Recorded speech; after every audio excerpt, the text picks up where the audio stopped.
కాకినాడ జిల్లా పిఠాపురం మండలం నవఖండ్రవాడ గ్రామంలో వీఆర్ఓగా పనిచేస్తున్న పొన్నాడ రాంబాబుపై వస్తున్న ఫిర్యాదులు పూర్తిగా అవాస్తవమని ఆ గ్రామ ప్రజలు స్పష్టం చేశారు. పెదపాటి మమతాశ్రీ అనే వ్యక్తి పాడా సమావేశంలో కలెక్టర్కు ఇచ్చిన ఫిర్యాదులో ఎలాంటి నిజం లేదని తేల్చి చెప్పారు. ఈ మేరకు గ్రామస్తులు వీఆర్ఓకు పూర్తి మద్దతు తెలుపుతూ ఆయన సేవలను కొనియాడారు. ఈ సందర్భంగా గ్రామ పెద్ద నున్నం వసంతరావు మాట్లాడుతూ వీఆర్ఓ రాంబాబు గ్రామంలో బాధ్యతలు చేపట్టిన నాటి నుండి ఎవరి వద్ద కూడా ఒక్క రూపాయి కూడా ఆశించకుండా నిబద్ధతతో పనిచేశారన్నారు.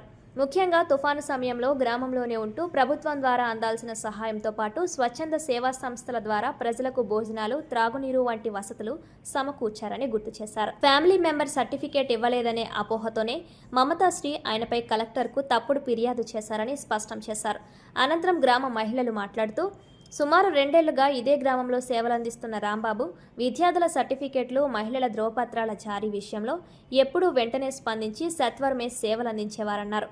అంతటి మంచి అధికారిపై వస్తున్న నిరాధార ఆరోపణలు చూసి పై అధికారులు తొందరపడి ఎలాంటి చర్యలు తీసుకోవద్దని గ్రామ ప్రజలందరూ కోరుతున్నామన్నారు. ఒకవేళ ఈ ఆరోపణలపై విచారణకు లేదా సర్వేకు అధికారులు వస్తే వీఆర్ఓ చేసిన మంచి పనులను స్వయంగా అధికారులకు తెలియజేస్తామని వెల్లడించారు.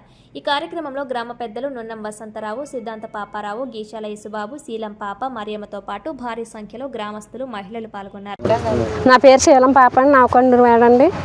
ఈఆర్ఓ గారు 2 సంవత్సరాల బట్టి చేస్తున్నారండి. మరి ఎవరికైతే ఏ అన్యాయం చేయలేదండి.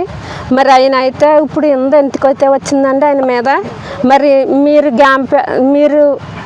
గ్యామ్ సభ అంతా ఆయనకి న్యాయం చేయాలని కోరుకుంటున్నానండి నేను. మరి ఆయన 2 సంవత్సరాలు బట్టి వచ్చిన గట్టుకి ఈ ఊరికైతే మంచి కోసమే చేశారండి. ఎవరిని కూడా తప్పుడుగా మాట్లాడడం కూడా ఆయన లేదండి. మరి ఆయన కోసం మేము కూడా బాధపడుతున్నామండి. మరి ఆయనకు మంచి కావాలని కోరుకుంటున్నానండి. ఈ ఊరు రాంబాబు గారు మేము 2 సంవత్సరాల నుంచి పనిచేస్తున్నారు. ఏమీ తప్పుడుగా చేయలేదండి. ఈ తర్వాత నా పేరు వసంతరావు, నున్న వసంతరావు, మాది నవకొండవాడ. నేను గ్రామ పెద్దనే. మరి ఏ అన్యాయాలు ఏం జరగలేదండి. చాలా జాగ్రత్తగా చేసుకొస్తున్నారు సురేష్. మరి రాంబాబు గారికి చెప్తున్నాను, మరి మీరు అన్యాయం ఎక్కడ తీసేసి న్యాయం చేయాలని కోరుకుంటున్నాను. మా మీద ఏం పెట్టలేదండి. మా మీద ఇబ్బంది ఏం పెట్టలేదు. మేమందరినీ క్షేమమే కోరాడు, అంత క్షేమం కోరాడు. వీఆర్ఓ గారు అంత బాగా చేశారు మీ ఊరికి? అంత చేశారండి. ఎన్నాళ్ళు బట్టి చేస్తున్నారండి వీఆర్ఓ మీ ఊళ్ళో? 2 సంవత్సరాలు చేస్తున్నారండి. 2 సంవత్సరాలు బట్టి. ఇప్పుడు ఆయన మీద కంప్లైంట్ వచ్చింది కదా, దాని మీద మీరు ఏమైనా స్పందించారా? ఏం పంపించలేదండి. పంపించామండి. మరి ఏం చేయలేదండి, మంచోడండి అని చెప్పేసి పంపించామండి. ఎంక్వైరీకి వస్తాను. సిద్ధాంత అప్పారావు అండి నా పేరు. మేము ఏం పెద్దలమండి.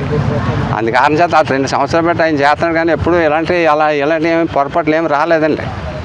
అందుకని చేత ఆయన మీద ఇబ్బంది అయితే మేము ఒప్పుకోండి అని చెప్తున్నాండి. అది ఆయన కోసం అయితే ఏం పొరపాటు ఏం జరగలేదండి ఇప్పుడు మట్టుకి. ఎంక్వైరీకి వచ్చినప్పుడు ఏం చెప్పారండి అందరినండి? ఆయన మంచివాడని చెప్పామండి. మీ ఊళ్ళో ఏదైనా మంచి అవకాశాలు చేశారు ఆయన? మంచిగా చేస్తాడండి వచ్చిన కానించండి. ఎటువంటి నిందల గట్ట ఏమి లేవండి. అధికారికి న్యాయం చేయమని చెప్తున్నామండి. గేసాలు వేసండి, నవ్వుకున్నారు అండి. రాంబాబు గారు అతనికి న్యాయం చేయవలసింది. వీఆర్ గారు అండి. అతను ఇప్పుడు తప్పుడుగా ఎప్పుడు కూడా ప్రచారం చేయలేదండి. ఏంటి బాబు, మా కాకెత్తే ఎవరి వస్తాడండి, ఎవరి దగ్గరికన్నా వస్తాడండి. ఏమో ఇలాగ ఉన్నదంటే ఎవరి దగ్గరికన్నా మందలించి దాన్ని వ్యవహారం చేసి వెళ్ళిపోతాడండి.